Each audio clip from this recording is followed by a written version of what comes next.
सभी को नमस्ते। जय मसीह के भाई और बहनों, प्रेस द लॉर्ड। आइए हम लोग वचन में से जाएंगे। उत्पत्ति का पुस्तक अध्याय 31 हम लोग देखेंगे 30 से।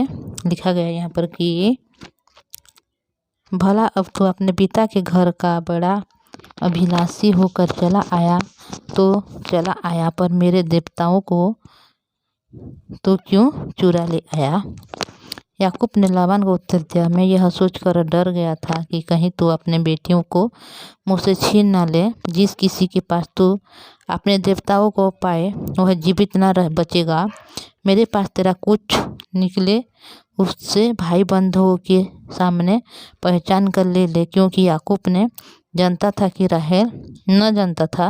कि राहेल गृह देवताओं को चुरा ले आई है। तो देखिए वचन में हम जब देखते हैं तो क्या होगा। उनसे पहले वचन में हम देखे थे कि याकूब ने क्या किया जब लाबान अपने घर में नहीं था।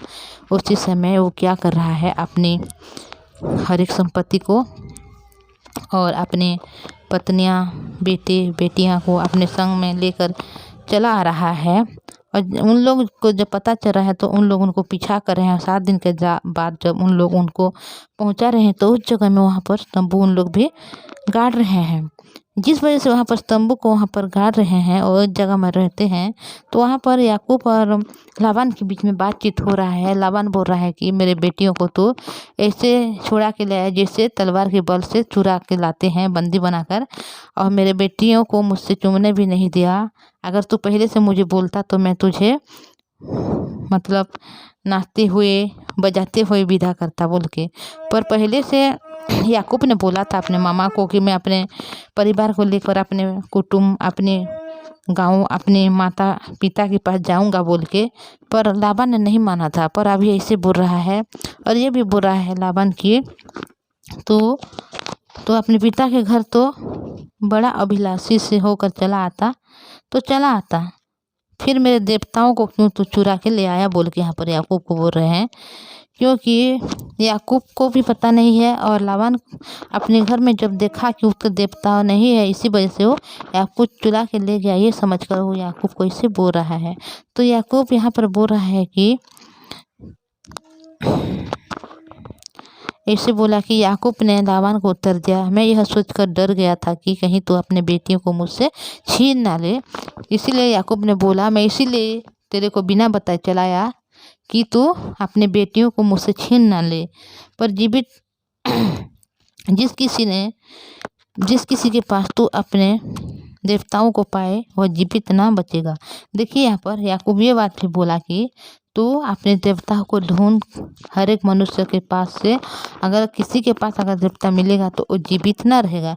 क्योंकि याकूब को पता नहीं था कि उसके देवताओं को राहेल चुरा के ले आया है बोल के। इसीलिए वो ऐसे बोल रहा है कि अगर किसी के पास वो गृह देवता मिलेगा तो मैं उसको नहीं छोड़ूंगा या जीवित नहीं छोड़ूंगा। तो इसी के कारण क्या कर, तेरे जितने भी लोग हैं, भाई बंधु हैं, हर एक लोग चेक करके उसको पहचाने अपने गृह देवता को कि कोई लाया है या नहीं। तो यह सुनकर लाबान याकूब और लिया और दोनों दासियों को तंबू में गया और कुछ ना मिला। तब लिया के तंबू में से निकलकर राहेल के तंबू में गया। देखिए यहाँ पर हर एक दासी, मतलब जो लिया के दासी था और जो राहेल के दासी था, उस दासी के पास गया और लिया के पास गया और उनको ढूंढने लगे उनके गृह देवताओं को। पर उन दोनों को, मतलब उन तीनों में के जहाँ उसके तंबू में कुछ नहीं मिला। तो इस समय लास्ट में राहेल के तंबू में आ रहे हैं और राहेल तो गृह देवताओं को ऊँट की काठी में रख के उन पर बैठी थी। लाबान ने उसको सारे तंबू में टटोलने पर भी उन्हें न पाए। देखिए वहाँ पर लाबान ने हर एक जो तंबू वहाँ पर स्थापित किए थे, हर एक तंबू के पास जाकर वह ढूंढ रहा है, फिर भी वह नहीं पाया रहा है। क्योंकि राहेल ने यहाँ पर चालाकी कर रहा है। जो ऊँट की काठी थी उस पर वह रख के क्या कर रहा है, उसके ऊपर बैठी है। इसी वजह से जितना भी ढूंढ रहे हैं, जितना भी टटोल रहे हैं, तो उस देवताओं को नहीं पा रहे हैं। राहेल ने अपने पिता से कहा, हे मेरे प्रभु, इससे अप्रसन्न ना हो कि मैं तेरे सामने नहीं उठी, क्योंकि मैं मासिक धर्म से हूँ। अतः उससे ढूंढने पर भी गृह देवता उससे ना मिला। देखिए यहाँ पर राहेल ने यहाँ पर झूठ बोल रहा है कि हे मेरे पिता, अपने पिता से बोल रहा है, मेरे प्रभु मैं नहीं उतरा, इसी वजह से तू मुझे क्या ना कर, मतलब यहाँ पर तू मत रख, क्योंकि मैं मासिक धर्म से हूँ, इसी वजह से मैं नहीं उतर पा रहे हूँ बोल के यहाँ पर बोला। तब याकूब क्रोधित होकर लाबान से झगड़ने लगा और कहा, तेरा क्या अपराध है, मेरा क्या अपराध है। देखिए यहाँ पर हर एक जगह को उन लोग चेक कर रहे हैं, ढूंढ रहे हैं, टोटल रहे हैं, फिर भी उन लोगों को उस गृह देवता नहीं मिल रहा है, क्योंकि राहेल ने उसके ऊपर बैठी है और वो राहेल को जब बोल रहे हैं तो राहेल वहाँ से नहीं निकल रहा है, जिस वजह से उन लोग जितना भी ढूंढे उन लोग अपने गृह देवता को कभी भी नहीं पा रहे हैं, जिस वजह से अभी याकूब ने यहाँ पर लाबान को बहुत ज़्यादा क्रोधित हो रहा है और यहाँ पर ये बोल रहे हैं कि ये बोला कि क्रोधित होकर मेरा पीछा किया है बोल के ये बोल रहा है। देखिए यहाँ पर क्रोधित हो रहा है और वो झगड़ने लग रहा है, और मेरा क्या अपराध है, मेरा क्या पाप है कि तूने इतना क्रोधित होकर मेरा पीछा किया।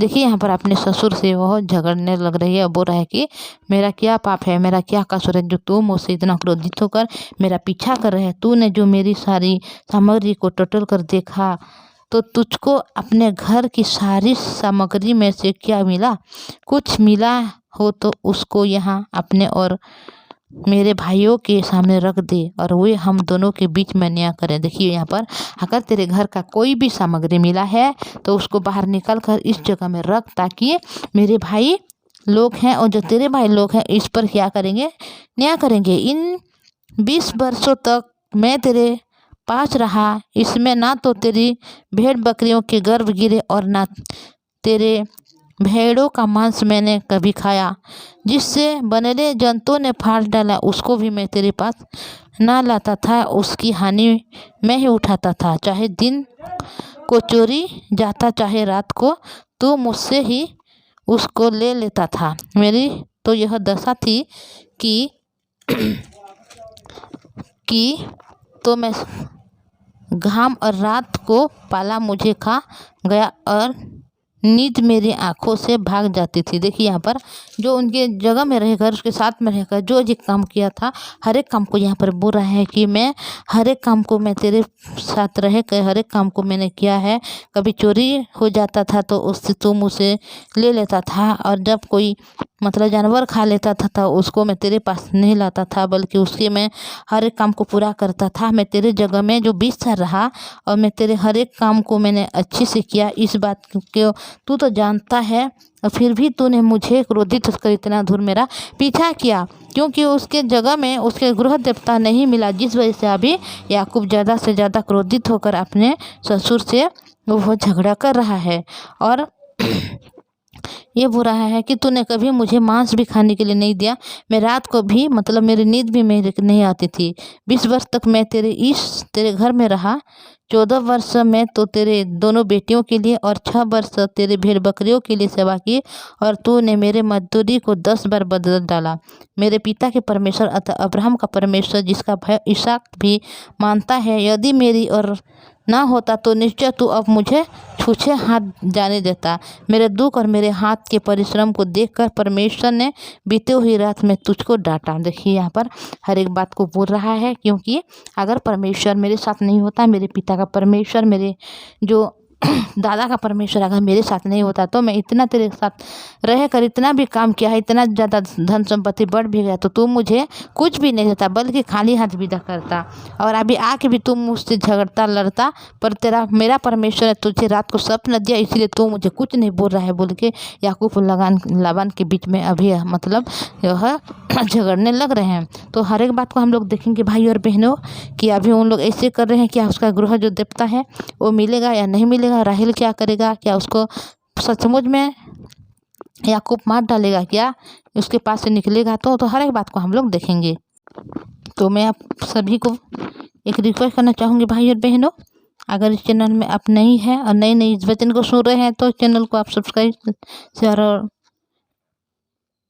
लाइक कीजिएगा, ताकि जब वचन अपलोड होगी तो सबसे पहले आप वचन को सुनने पाएंगे, परमेश्वर के अनुग्रह को जानेंगे। जब भी वचन में हर एक बात जो लिखा गया है, हर एक बात को हम लोग धीरे धीरे करके जानेंगे, क्योंकि परमेश्वर के अनुग्रह आशीष है। परमेश्वर जिस प्रकार आशीष कर रहा है याकूब के साथ, हर एक बात में उसको, हर एक बातों में उसको जय कर रहा है, विजय कर रहा है। उसी प्रकार परमेश्वर भी चाहता है कि हम सबों को परमेश्वर आशीष दे और हर एक कामों में हमें भी विजयी करके रखें। तो आइए प्रार्थना करेंगे।